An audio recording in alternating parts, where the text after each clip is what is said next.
장관 해임 건의안이 여당의 집단 불참 속에 야당 주도로 통과됐습니다. 윤 정부 출범 이후 장관 해임안 가결은 박진 장관에 이어 두 번째입니다. 국민의힘 국정조사 특위위원들은 해임안 단독 처리에 반발하며 전원 사퇴하겠다고 밝혔습니다. 입장 표명을 하는 대통령실 분위기 취재했습니다. 남욱 변호사 휴대전화에서 파일 복구를 막는 앱이 발견됐습니다. 남 변호사는 김만배 씨가 설치했다고 진술한 것으로 파악됐습니다. 한동훈 장관 집 앞에서 생중계를 한 유튜브 채널 더 탐사 대표에게 법원이 한 장관 자택 100m 이내 접근 금지 명령을 내렸습니다. 스토킹 행위로 볼 가능성이 높다고 판단했습니다.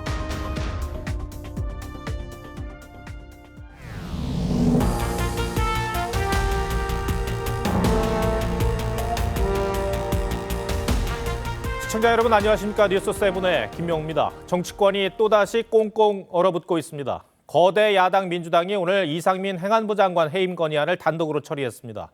야당 주도의 장관 해임 건의안 의결은 현 정부 들어서만 두 번째죠. 여당은 명백한 국정조사 합의 폐기라며 표결에 불참했고 때문에 이태원 참사 국정조사 진행도 삐걱거릴 가능성이 높아졌습니다. 예산안 합의 역시 잘 진행될 수 있을지 모르겠습니다. 먼저 신유만 기자가 보도합니다. 이상민 해임 건의안은 총 투표수 183표 중 가 182표, 무효 1표로서 가결되었음을 선포합니다. 민주당이 국민의힘 의원들이 반발에 퇴장한 가운데 이상민 행안부 장관 해임 건의안을 단독 처리했습니다. 피해를 최소화하기 위한 노력을 전혀 기울이지 않았습니다. 이상민 장관이 헌법과 법률상의 직무를 유기한 것이며 지난 8일 본회의에 보고된 이 장관 해임 건의안의 처리 시한은 오늘 오후 2시까지였습니다. 김진표 국회의장은 선 예산안 후 해임안 처리 방침을 강조했지만 주말 여야 합의가 결렬되자 해임안 처리를 위한 본회의를 열었습니다. 국무위원 해임 건의안 통과는 헌정사상 8번째, 현 정부 들어선 박진 외교부 장관 이후 두 번째입니다. 민주당은 윤석열 대통령이 이번엔 해임 건의안을 수용해야 한다고 압박했습니다. 대통령께서 또다시 국회의 헌법이 보장한 이 권한을 책무를 거부하지는 못할 것이다. 거부해서는 안 될 것이다. 그러면서 윤 대통령이 해임 건의안을 받아들이지 않을 경우 탄핵소추안 발의를 검토할 방침입니다. TV조선 신유만입니다. 국민의힘은 이상민 장관 해임 건의안 처리가 검찰의 칼끝이 턱 밑까지 온 이재명 대표 방탄용이라며 강하게 반발했습니다. 여기에 이태원 참사 국정조사 특위 국민의힘 소속 위원 7명 전원이 사퇴 의사를 밝히면서 국정조사 파행도 불가피해 보입니다. 대통령실은 오늘 별다른 입장을 내지 않았습니다. 이어서 김태훈 기자입니다.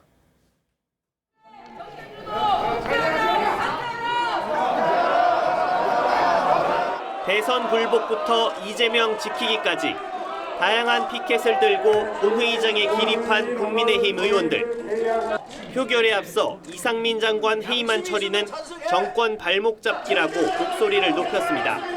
새로운 정부에 하고자 하는 것을 발목 잡기를 넘어서 발목 꺾게 하겠다는 것 자체가 대선 불복입니다. 이재명 대표를 규탄하는 구호와 야당 의원들의 맞불 외침까지 섞이면서 본회의장은 순식간에 아수라장으로 변했습니다.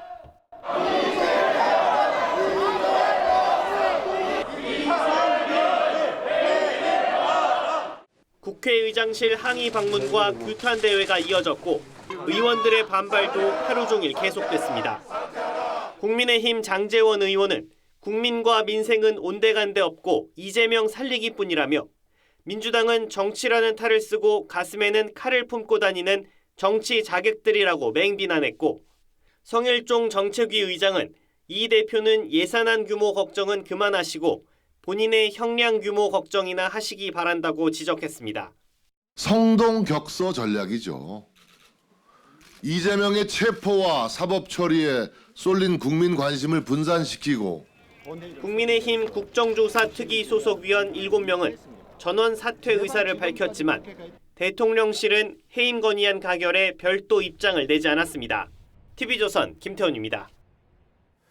상황이 이렇게 되면서 가뜩이나 내년도 예산안 처리를 두고 평행선을 달리는 여야의 해법 찾기는 더 어려워졌습니다. 김진표 국회의장이 오는 15일까지 예산안을 합의하라고 재차 요구했죠. 하지만 이재명 대표는 다수당의 권한을 행사해 민주당이 만든 수정안을 처리할 수 있다고 압박했습니다. 이 내용은 황병준 기자가 전해드리고 곧이어 대통령실 출입 기자에게 전국 상황 조금 더 물어보겠습니다. 여야는 김진표 의장 중재로 내년도 예산을 오는 15일 처리하기로 했지만 의견차는 여전히 큽니다. 두 차례 원내대표 회동에도 현행 법인세 최고 세율을 22%로 낮추는 정부안에 대해 민주당이 여전히 반대 입장을 고수하고 있기 때문입니다.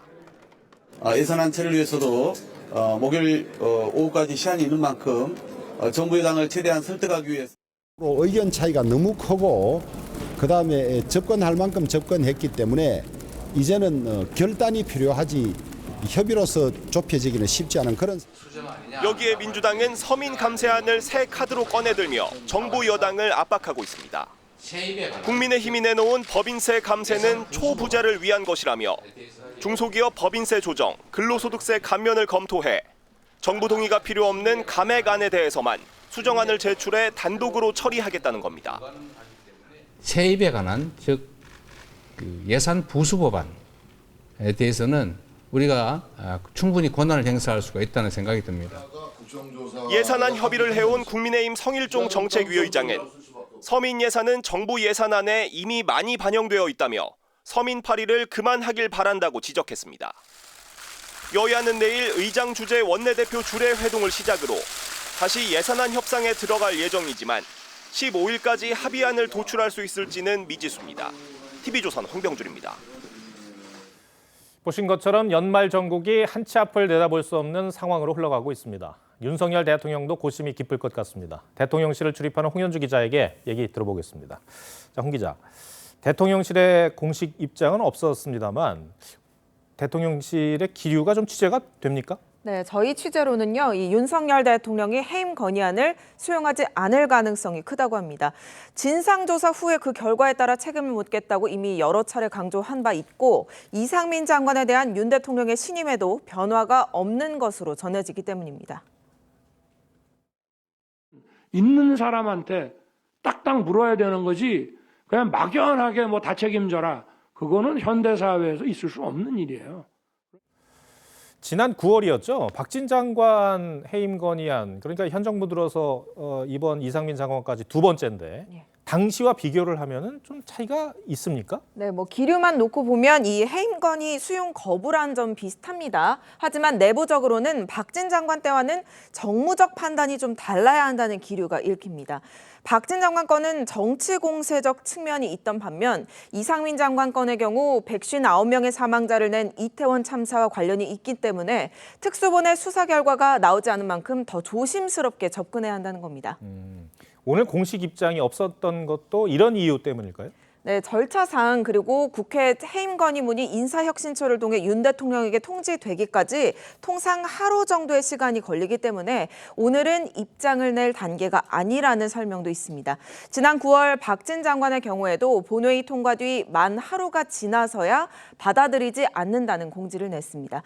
다만 이번의 경우엔 특수본의 수사에 더해 내년도 예산안 처리까지 앞두고 있어서 이 건의문이 통지되더라도 별도 입장문을 내일 내지 않을 가능성도 거론됩니다. 네, 오늘 국민의힘 소속의 이태원 참사 국정조사 특위위원 모두가 사의를 표명했는데 앞으로 국정조사가 어떻게 되는 겁니까? 현재로서는 당초 합의대로 진행되기는 어려워 보입니다.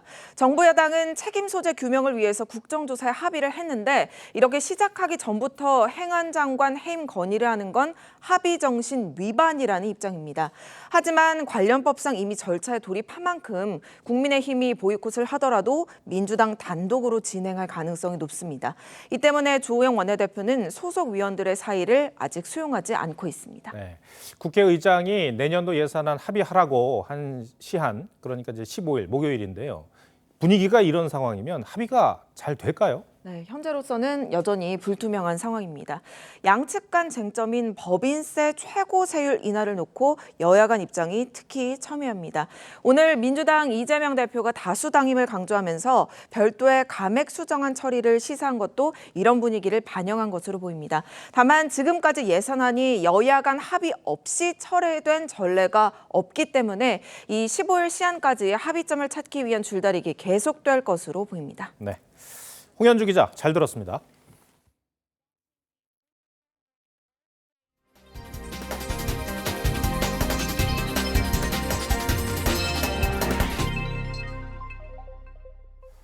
대장동 의혹의 핵심인 김만배 씨가 남욱 변호사에게 말 맞추기를 시도한 데 이어 휴대전화 기록을 없애려 한 정황도 검찰에 포착됐습니다. 검찰이 남 변호사의 휴대폰에서 파일 복구를 못하도록 하는 앱을 발견했는데 이 남 변호사는 김만배 씨가 설치한 것이라고 진술한 것으로 확인됐습니다. 조소홍 기자가 단독 보도합니다. 검찰은 지난해 미국에서 귀국한 남욱 변호사의 휴대전화를 디지털 분석하다 안티포렌식 앱이 설치된 걸 발견했습니다. 안티포렌식 앱은 삭제된 디지털 정보를 복구하지 못하도록 하는 앱입니다. 남 변호사는 검찰에서 김만배 씨가 이 앱을 설치해줬다고 진술했습니다. 김 씨가 지난해 9월 이거 설치하면 휴대폰 압수돼도 다 안 나와. 나는 이거 하루에 10번도 더 해라고 말하며 직접 설치했다는 겁니다. 남 변호사는 김 씨가 자신의 녹취가 내 휴대전화에 있을까 봐 설치한 것 같다며 내가 동의하기 전에 김 씨가 앱을 구동했다는 취지의 진술을 한 걸로 전해집니다. 검찰은 남 변호사도 작년 10월쯤 미국에 체류하면서 또 다른 안티포렌식 앱을 설치한 정황을 포착했는데 남 변호사는 사용 방법을 몰라 삭제했다고 해명한 것으로 알려졌습니다. 검찰 CCTV에 포착된 김 씨의 말 맞추기 시도에 이어 휴대폰 정보 인멸 시도까지 지자체 권력을 사유화한 대장동 비리를 숨기기 위해 민간업자들이 얼마나 치밀하게 증거인멸을 시도했는지 속속 드러나고 있습니다. TV조선 조성호입니다. 검찰이 그제 서훈 전 국가안보실장을 재판에 넘기면서 우리 공무원이 피격된 사실을 은폐하려 했다고 지적했습니다. 그렇다면 왜 은폐를 하려 했는지 궁금합니다. 검찰은 문재인 전 대통령의 유엔 총회 연설도 그 이유 중 하나로 꼽았습니다. 어떤 내용인지 김보건 기자가 정리했습니다. 종전선언이야말로 한반도에서 비핵화와 함께 항구적 평화체제의 길을 여는 문재인 전 대통령이 북한에 종전선언을 제안하는 유엔 총회 화상연설은 2020년 9월 23일 새벽 1시 26분 시작됐습니다. 당시 해수부 공무원 고 이대준 씨에 대한 정부의 공식 입장은 실종 상태로 피격됐다는 발표는 없었습니다.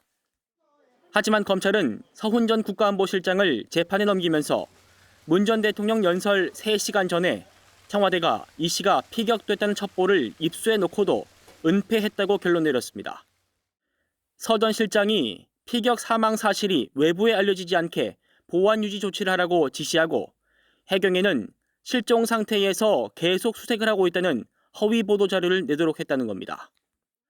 검찰은 공소장 등에 서 전 실장의 은폐 시도 이유를 유엔 연설과 대북 화해 정책에 대한 비난 등을 피하기 위한 목적이었다고 강조한 걸로 전해졌습니다. 하지만 서 전 실장 측은 여전히 사건 초기 혼선을 막기 위해 보안 유지를 지시한 것뿐이라는 입장입니다. 유엔 총회 화상 연설이 은폐 시도의 주요 이유로 떠오르면서 검찰이 최소한 문재인 전 대통령을 상대로 서면 조사는 할 수 있다는 전망이 나오고 있습니다. TV조선 김보건입니다. 공정거래위원회가 파업은 끝났어도 화물연대에 대한 조사는 계속 이어가고 있습니다. 화물연대가 조업원들에게 파업을 강요했는지 또 운송을 방해했는지 여부가 핵심입니다. 그런데 시장 경쟁의 부당성을 들여다보는 공정위가 이 조사를 하는 것이 적절한가를 두고 논란입니다. 송병철 기자입니다. 서울 강서구 화물연대 본부 앞. 지난 1일부터 3차례에 걸쳐 공정위 조사관들이 현장 조사에 나섰지만 번번이 실패했습니다. 오늘은 현장 진입이 좀 어렵다는 그런 말씀이시네요. 네, 일단 저희가 의견을 제출하면 그에 따라서 그 이후에 좀 소통을 했으면 좋겠습니다. 공정위는 화물연대 측이 조합원에게 운송 거부를 강요했는지, 운송 행위를 방해했는지 등을 따져볼 계획이었습니다. 화물연대의 파업은 종료됐지만 공정위는 조사를 이어갈 방침입니다. 하지만 법리 해석이 달라 조사 자체에 의문이 달립니다. 공정위는 화물연대가 사업자 등록을 했고 영업도 했기 때문에 제재가 가능하다는 입장이지만 화물연대 소속된 그 화물 차주를 사업자로 판단하고 있습니다. 그리고 이와 유사한 건설 노조권에서도 사업자에 해당한다고. 화물연대 측은 자신들은 사업자가 아니라 노조라며 조사 자체가 성립하지 않는다고 반발합니다. 학계에서도 시장 경쟁을 해친 기존 사건들과 성격이 다르다고 보고 있습니다. 이제 조사의 목적뿐만 아니라 조사의 대상을 설정한 이유라든가 이런 것들에 대해서 좀 충분한 설명을. 정부와 화물연대의 대립각은 파업 종료 이후에도 계속되고 있습니다. TV조선 송병철입니다. 한동훈 법무부 장관 집 앞에서 생중계를 한 유튜브 채널 더 탐사 대표에게 법원이 한 장관 자택 100m 이내로 접근하지 말라고 명령을 내렸습니다. 집 앞에서 한 생중계를 스토킹 행위로 본 건데요. 더 탐사는 거짓으로 밝혀진 청담동 술자리 의혹을 방송한 그 채널입니다. 주원진 기자가 취재했습니다. 지난달 27일 유튜브 채널 더 탐사 강진구 공동대표 등이 한동훈 법무부 장관 집 앞을 찾아갔습니다.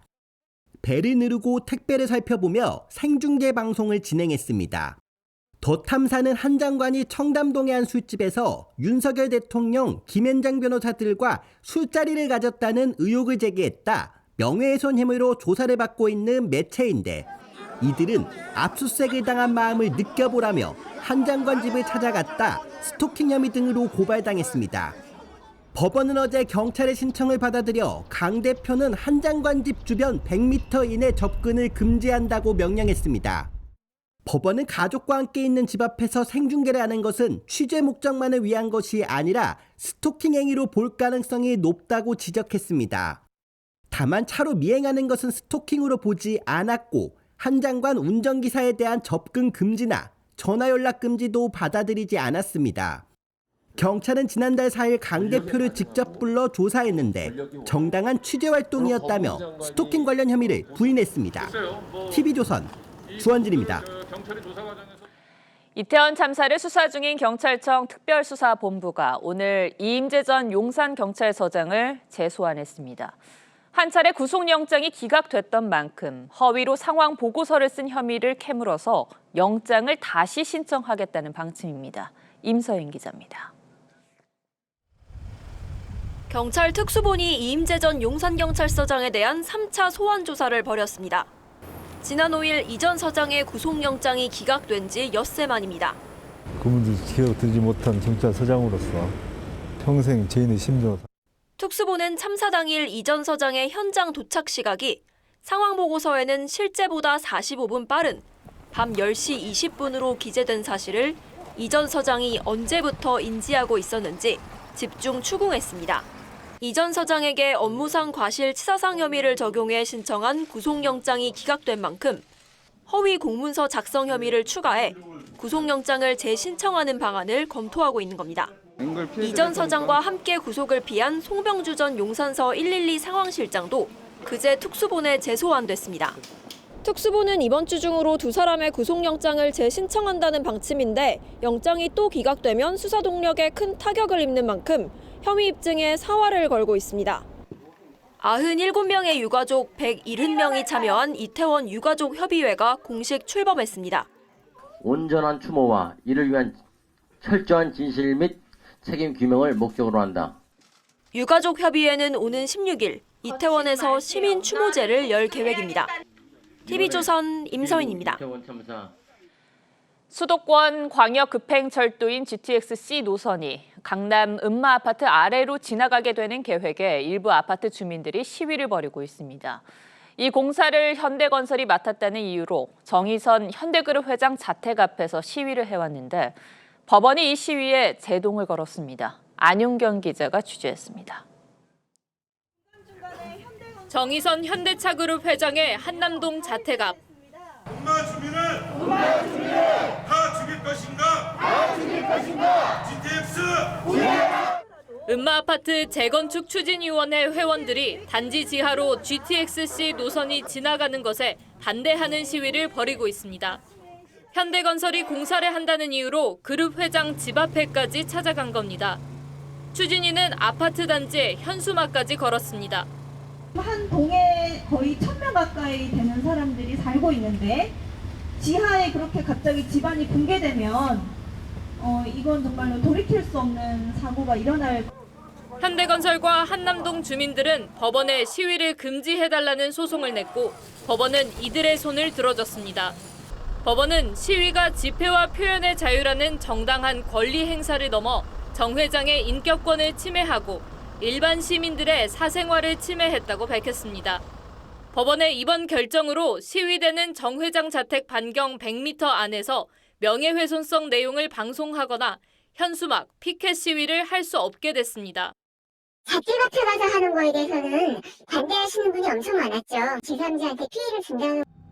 이와 별도로 정부 합동점검반은 음마아파트 재건축 추진위가 아파트 공금을 유용했다는 의혹에 대해서 지난 7일부터 행정조사를 하고 있습니다. TV조선 안윤경입니다. 네, 강력한 방역 통제를 이어왔던 중국이 최근 사실상 위드 코로나로 전환했습니다. 중국의 방역 정책 변화는 세계 경제에도 영향을 미칠 수밖에 없는데요. 우리 증시에는 어떤 파장이 있을지 경제부 정수양 기자와 따져보겠습니다.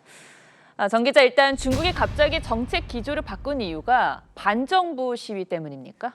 네, 시위 이전부터 쌓여온 경제적 원인이 큽니다. 네. 감염자는 물론 밀접 접촉자까지 격리 수용하는 중국의 제로 코로나 정책은 결국 경제 성장을 둔화시켜 왔습니다. 특히 올해 내내 상하이와 선전 등 경제 중심지들이 봉쇄와 해제를 거듭하면서 내수와 수출 지표 모두 마이너스로 전환됐습니다.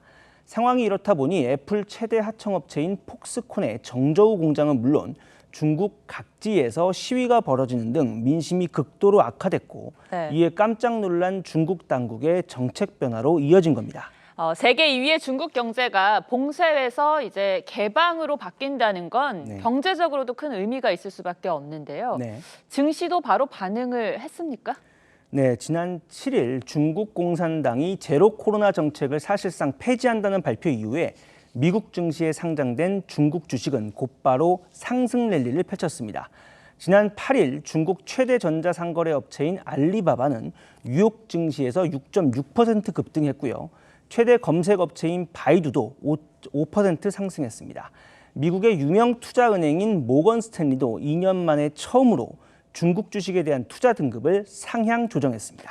미국과 중국에는 일단 호재였는데 네. 우리 증시에도 긍정적인 영향을 끼칠까요?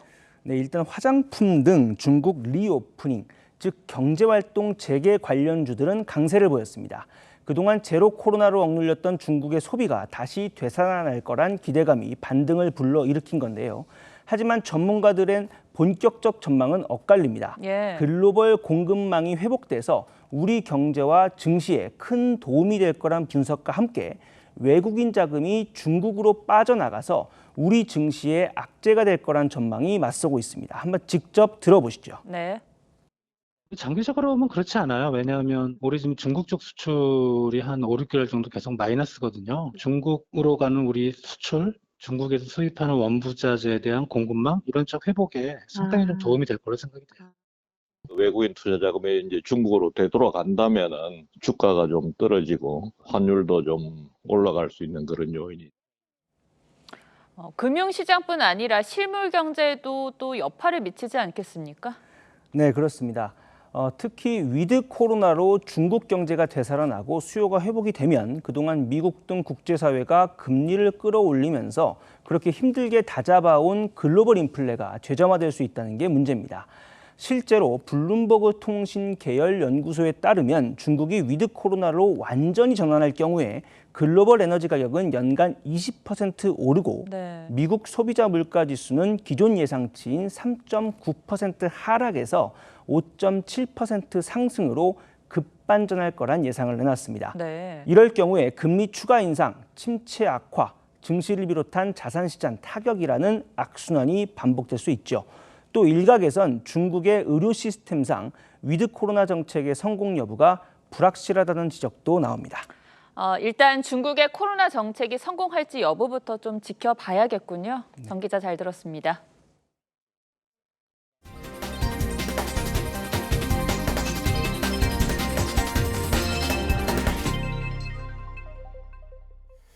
정부가 새만금 풍력발전 사업권을 업체에 넘기는 이 양수 허가를 철회했습니다. 전북대 한 교수가 사업권을 팔아 7,000배 넘는 수익을 챙겼다는 의혹에 따른 후속 조치입니다. 정부는 6건의 위반 사항이 발견돼 요건을 충족하지 못했다고 밝혔습니다. 장윤정 기자가 보도합니다. 전북대 S교수가 새만금 풍력발전 사업권을 외국계 자본에 넘기고 7,200배가 넘는 수익을 거두면서 먹튀 의혹이 일었던 새만금 해상 풍력발전 사업. 새만금의 바람은 부패 카르텔이 되어 불었고 자칫 중국계 회사의 미래를 여는 자원이 될 위기에 처해 있습니다. S교수는 지난 2015년 6월 A사를 설립해 산업부로부터 새만금 풍력발전 사업 허가를 받았습니다. 이후 가족이 실소유한 B사의 사업권을 넘겼는데 그 과정에서 허위 서류 제출 등 6건의 위반 사항이 확인됐습니다. 산업부는 재원 조달 계획을 지키지 않고 사전 개발비를 부풀려 제출하는 등 인가 요건을 지키지 못했다며 B사의 사업 양수 인가를 철회한다고 밝혔습니다. 지난 6월 B사는 외국계 회사의 지분 84%를 넘기고 720억의 수익을 거뒀는데 산업부가 B사에 인가한 새만금 사업권 양도를 철회한 만큼 이들이 맺은 계약도 무산될 것으로 보입니다. 산업부는 유사 사례 방지를 위해 허가 심사 기준을 강화하고 전기사업법 개정을 추진하겠다고 밝혔습니다. TV조선 장윤정입니다. 한국인 사망 원인 부동의 1위는 40년째 암입니다. 최근 AI를 도입한 방사선 치료나 암세포 저격수로 불리는 중입자 치료기도 도입될 예정이어서 생존율이 더욱 높아질 것이란 전망이 나옵니다. 오늘은 차정승 기자가 암 정복에 도전하는 의료 신기술에 포커스를 맞췄습니다. 70대 방광암 환자의 CT 영상입니다. 소변 양에 따라 방광의 모양과 크기가 변하고 암세포 위치도 함께 움직입니다. 표적이 움직여 방사선을 쏠 때 오차가 생기는데 인공지능 AI로 정밀한 치료가 가능해졌습니다. 방사선을 쏠 부위를 AI가 정확하게 계산해 주변 장기 손상을 최소화합니다. 특히 방광이나 자궁처럼 변화가 많은 장기에 효과적인데 치료 시간도 1시간에서 30분으로 절반가량 줄었습니다. 그날의 환자 몸에 가장 맞는, 가장 적합한 계획을 변형을 해서 만들어주는 거라고. 암세포를 직접 파괴해 꿈의 암 치료기로 불리는 양성자 치료. 수소 원자의 핵인 양성자를 빛의 60% 속도로 가속해 암세포에 맞춰 쏘면 암세포가 파괴되는 원리입니다. 소아암을 비롯하여 간암, 두경부암, 폐암, 기타 많은 부위의 암 치료에 적용하고 있습니다. 양성자를 쏘는 시간이 몇 분에 불과한 데다 정상세포엔 거의 영향을 미치지 않아 2007년 국내 첫 도입 후 2015년엔 건강보험이 적용되면서 더욱 널리 활용되고 있습니다. 오늘까지 3번째 지금 치료 중에 있습니다. 마음이 안정이 되고 우리나라 의료 기술이 세계적이 되는 것을 확신하고 있습니다. 중입자 치료는 한 단계 더 나아간 최신 기술로 평가됩니다. 중입자의 질량이 양성자보다 12배 무거워 암세포 파괴력도 2~3배가 높습니다. 중입자 치료가 암세포 저격수로 불리는 이유입니다. 그만큼 치료 효과가 크고 치료 기간도 짧아 난치암 극복에 효과가 기대됩니다. 항암 치료도 잘 안 듣고 기존의 방사선 치료에도 잘 안 듣는다고 되어 있는 종양들이 있는데요. 그런 것들을 좀 더 효과적으로 치료할 내년쯤 국내에 처음 도입될 예정이고 정부 차원에서도 개발을 추진 중입니다. 의료 신기술이 암 정복의 길을 단축시키고 있습니다. 뉴스7 포커스였습니다. 네, 어느덧 올해도 20여일밖에 남지 않았죠. 성탄절과 연말을 앞두고 도심 곳곳은 알록달록한 불빛으로 물들었고 축제도 이어지고 있습니다. 한지은 기자가 다녀왔습니다. 대형 크리스마스 트리가 자리 잡은 분수광장에 유럽 각국 국기가 그려진 부스가 들어섰습니다. 먹음직스러운 유럽 음식들이 시민들의 코끝을 자극하고 유명 셰프가 자국 음식을 직접 만들어 건네기도 합니다. 여기 유러피안 크리스마스 분위기만 느끼시면 좋을 것 같아요. 다양한 유럽 음식과 기념품을 만날 수 있는 크리스마스 마켓입니다. 동네에서 외국인들이랑 같이 함께 이제 주민으로서 어울릴 수 있는 행사가 있어서 너무 좀 좋은 것 같아요. 어머니 손을 잡고 온 어린이는 마냥 신이 났고 여기 와보니까 어때요? 좋아요. 외국인들도 오랜만에 고향의 향수를 달랩니다. So good. It feels like home because in the UK we have European Christmas markets every year. So it's like a little taste of home for us. 성탄절을 2주 앞두고 서울 시내 곳곳에서는 연말 분위기를 즐길 수 있는 축제와 행사들이 열리고 있습니다. 명동의 밤거리는 성탄절을 맞아 화려한 조명을 내걸었고 백화점 벽면은 미디어월로 불을 밝혔습니다. 연초까지 곳곳에 인파가 몰릴 것으로 예상되면서 정부와 지자체는 인파관리팀을 신설하는 등 안전관리에도 심혈을 기울이고 있습니다. TV조선 한지은입니다. 매년 정월 대보름이면 열리던 국가무형문화재 고싸움놀이가 코로나19로 연기되다 이번 주말에 열렸습니다. 칠성마을 주민들은 하늘 높이 치솟는 고를 맞부딪히며 풍년을 기원했습니다. 박건우 기자입니다. 멜꾼 수십 명이 500kg짜리 고를 단숨에 들어올리고 장군복을 입은 줄패장이 5m 높이에서 고싸움을 진두지휘합니다. 풍년이 들고 몸이 건강할 수 있는 그런 오늘 그 작전을 이렇게 세울 계획입니다. 풍악 소리에 맞춰 고가 맞부딪히자 용이 승천하듯 하늘 높이 치솟습니다.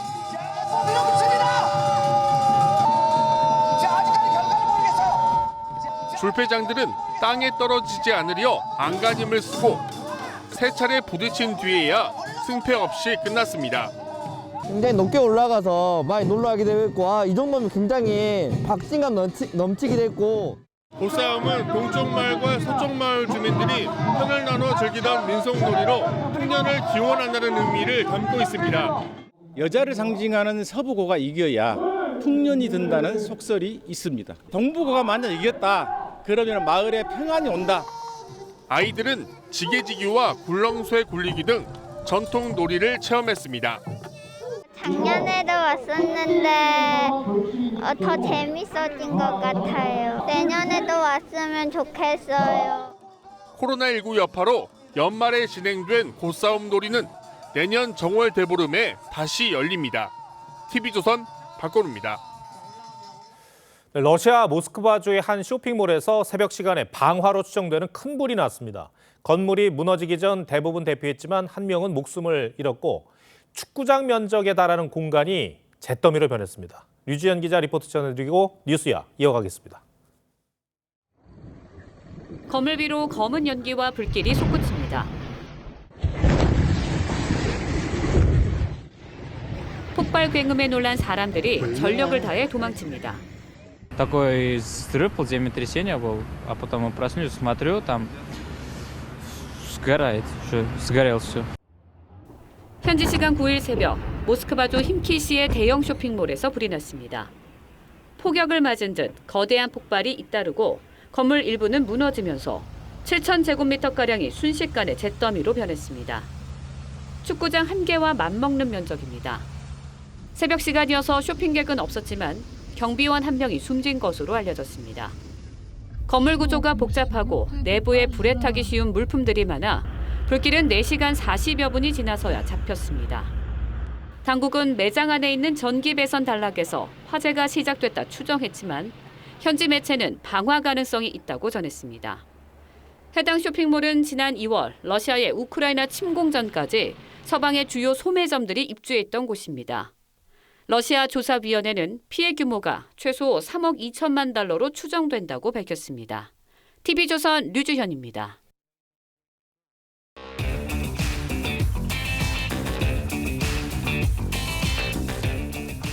뉴스야 시작합니다. 정치부 이채림 기자 나와 있습니다. 첫 번째 물음표 볼까요?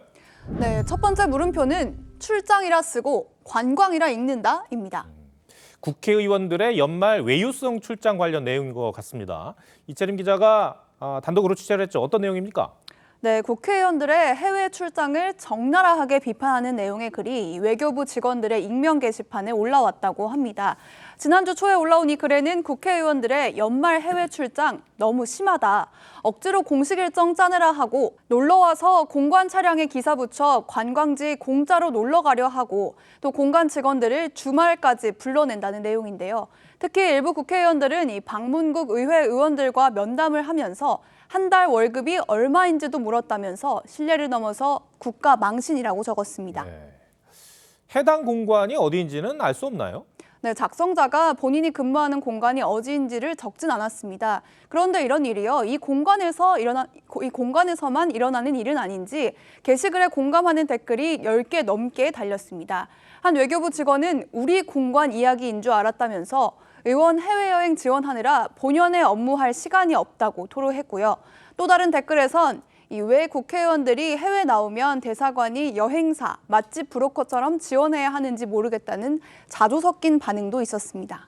외교부에서는 뭐라고 설명하고 있습니까? 네, 이 게시판은 이 내부 이 메일을 인증한 사람만 이용할 수 있기 때문에 외교부 직원인 것으로 추정은 됩니다만 일단 외교부에서는 이 해당 내용의 글이 올라왔는지 자체를 확인해 줄 수 없다는 입장입니다. 그러면서도 국회나 지방의회 해외 출장의 경우에는 공문이 접수되면 필요에 따라서 해당 공관에서 면담 주선 등을 지원하고 있는 건 맞다고 설명했습니다. 도대체 국회의원들이 해외 출장을 가서 뭘 하길래 이런 비판이 나오나요? 네, 이 국회 홈페이지에는 의원들의 해외 출장 일정표가 공개가 되고 있습니다. 이걸 좀 보면요. 지난해 12월에 국회 외통위의 프랑스 방문 일정표인데요. 이동을 제외한 5일 가운데 이틀이 자유 일정입니다. 또 올해 1월에 미국 라스베가스에서 열린 국제 전자제품 박람회 CES에 참석한 의원들의 일정표에는 관련 일정이 8일 중에 3일뿐이고요. 일정이 없는 날도 있었고 만찬 일정 1개뿐인 날도 있었습니다. 의원 5명이 이렇게 8일간 경비 8,300만 원을 사용했습니다. 수천만 원씩 세금이 드는데 들여다보면은 별다른 공식 일정은 없고 그러니까 이제 비판이 나오는 건데요. 얼마 전이었죠. 카타르 월드컵에 이제 출장 명목으로 가서 국회의원들이 경기를 관람하기도 했죠. 그렇습니다. 이 월드컵 기간에 이 카타르에 방문한 국회의원의 출장, 문체위 그리고 한국 카타르 의원 친선협회 등 2개였습니다. 홍익표 문체위원장 등 문체위원들은 우리나라와 우루과이의 조별예산 1차전을 관람하고 왔고요. 국민의힘 이채익 의원과 민주당 전용기 의원은 2차전인 관아전을 관람한 것으로 알려졌죠. 특히 정의당 류호정 의원은 VVIP에서의 관람을 제안받았지만 거절했다면서 경기장에서 찍은 사진을 SNS에 올리기도 했습니다. 네, 알겠습니다. 첫 번째 물음표 정리해볼까요? 네, 첫 번째 물음표, 출장이라 쓰고 관광이라 읽는다. 의 느낌표는 이런 협치는 사양으로 정리해봤습니다. 내년도 예산안에요. 이 국회의원의 외교활동 예산이 올해보다 30% 가까이 증액된 122억여 원이 편성돼 있다고 합니다. 물론 의원 외교 자체가 다 문제가 있거나 불필요한 건 아닐 겁니다. 하지만 올해 정기국회 회기 내에 예산안 합의도 이뤄내지 못한 여야가 이런 일에는 이견 없이 단결하는 모습을 지켜보는 국민들의 마음 더욱 무거울 수밖에 없을 겁니다. 네, 두 번째 물음표는 뭡니까? 네, 두 번째 물음표는 권성동 장제원 의원 진짜 화해했나?입니다. 예, 친윤계 핵심으로 꼽히는 장제원 의원입니다. 그런데 지난주에 윤석열 대통령, 권성동 의원과 함께 언급된 언론 보도가 나왔는데 정말 아주 직설적인 표현으로 부인을 했죠. 네, 그렇습니다. 이 해당 보도의 내용부터 다시 좀 살펴보면요. 이 친윤계 두 핵심인 권성동, 장제원 의원 간의 갈등설을 중재하기 위해서 윤석열 대통령이 잇따라 친윤계 의원들이 모이는 자리를 만들었다. 이런 내용이었죠. 그간 권성동, 장제원 두 의원 사이에는 여러 차례 불화설이 제기됐었습니다.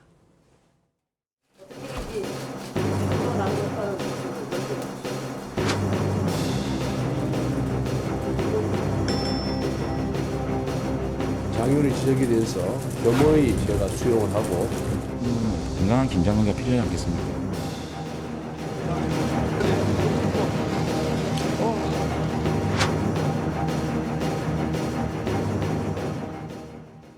네, 네, 장재원 의원은 해당 보도는 대통령에 대한 결례라면서 이 권 의원과 저의 화해는 우리가 알아서 해야 할 문제라면서 대통령이 이를 주선했다는 건 동의하지 않고 그럴 수도 없다고 일축을 했습니다. 그럼 권성동 의원은 뭐라고 했습니까? 네, 권성동 의원은 보도에 대해서 별다른 반응을 보이지 않았습니다. 다만 이에 앞서서 SNS에 자신과 장 의원이 악수를 하고 있는 사진을 공개하면서 서로의 신뢰가 굳건하다고 썼습니다. 예, 두 사람의 기류가 다른 것 같아요. 정말 화해한 거는 아닌 것 같은데요? 네, 이게 내년 전당대회를 앞두고요. 두 사람의 입장이 다르기 때문이라는 분석이 많은데요.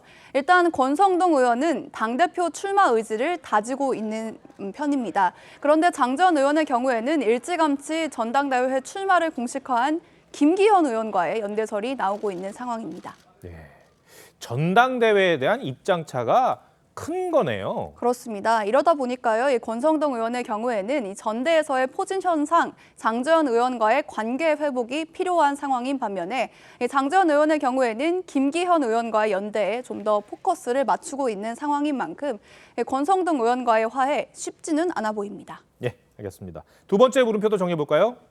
네, 두 번째 물음표, 권성동 장재원 의원 진짜 화해했나?의 느낌표는 친윤주자 정리돼야 진짜 화해로 정리해봤습니다. 네. 이번 주에 친윤계의 공부 모임인 국민공감이 출범한 데 이어서 늦어도 내년 1월 중순쯤에는 진짜 윤심을 얻은 당권 주자가 누구인지 정리될 전망인데요.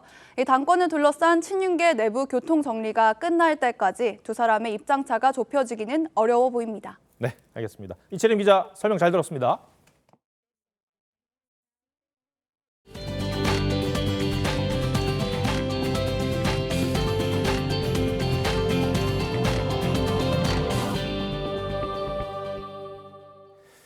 카타르 월드컵에서 환상적인 역전골로 우리 대표팀의 16강을 이끌었던 황희찬 선수가 소속팀 복귀를 위해 스페인으로 출국했습니다. 많은 팬들은 물론 대표팀 동료인 김민재와 백승호 선수까지 나와 직접 배웅했습니다. 이다솜 기자입니다. 밤 11시쯤 인천공항에 도착한 황희찬. 일단 저기서 사진 찍어야 돼요. 팬들의 열정적인 환대에 절로 미소가 나옵니다. 달콤한 휴가도 잠시.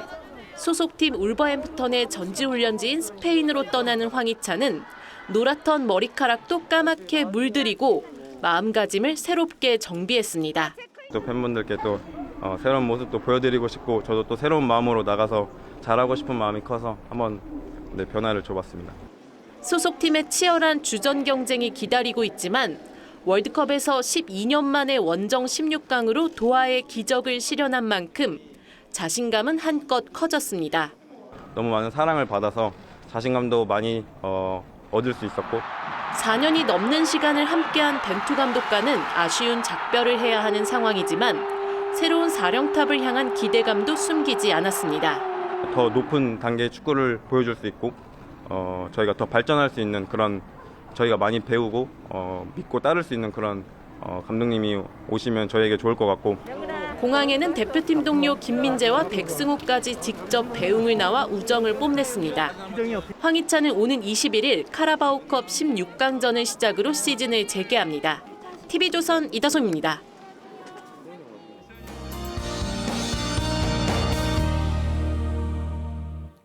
내일 미세먼지는 없겠지만 전국 대부분 지역에 비나 눈 소식이 있습니다.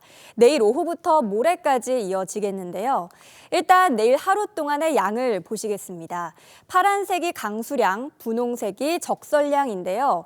최고 5cm의 눈이 쌓이는 경기 북동부와 영서 지역에서는 주의하셔야겠습니다. 기온은 오늘과 비슷하겠습니다. 내일 아침 서울은 영하 2도, 대전은 영하 4도에서 출발하겠고요. 낮 최고 기온은 서울이 5도, 대구는 10도까지 오르겠습니다. 크게 추운 날씨는 아닌데요. 다만 비와 눈이 그친 뒤에는 영하 10도 안팎의 강추위가 찾아오겠습니다. 이때부터는 추위가 좀 오래 갈 것으로 보여서 미리 대비하시는 게 좋겠습니다. 날씨였습니다. 민노총 화물연대가 이틀 전 총파업을 철회했습니다. 한쪽은 이기고 다른 쪽은 졌다는 평가가 무슨 의미가 있나 싶습니다. 다만 한 가지, 한 여론조사 내용이 눈에 띄었는데 화물연대가 우선 복귀에 정부와 협상해야 한다는 응답이 71%에 달했다는 부분입니다. 민노총 지도부가 눈여겨봐야 할 내용이라고 생각합니다. 국민들은 민노총이 정말 노동자들의 처우 개선을 위한 파업을 벌인 것인가 고개를 갸우뚱한다는 의미도 담겨 있을 겁니다. 더 나아가 철진한 이들의 투쟁 방식에 공감하지 않는다는 얘기도 될 것입니다. 30년 가까이 활동한 민노총은 최근 법 위에 군림하는 듯한 모습을 보인 적이 많았습니다. 이런 형태의 대정부 투쟁을 계속하면서 또 정치 파업을 한다는 의심을 산다면 민노총의 설 자리는 점점 더 좁아질 것입니다. 시청해주셔서 고맙습니다.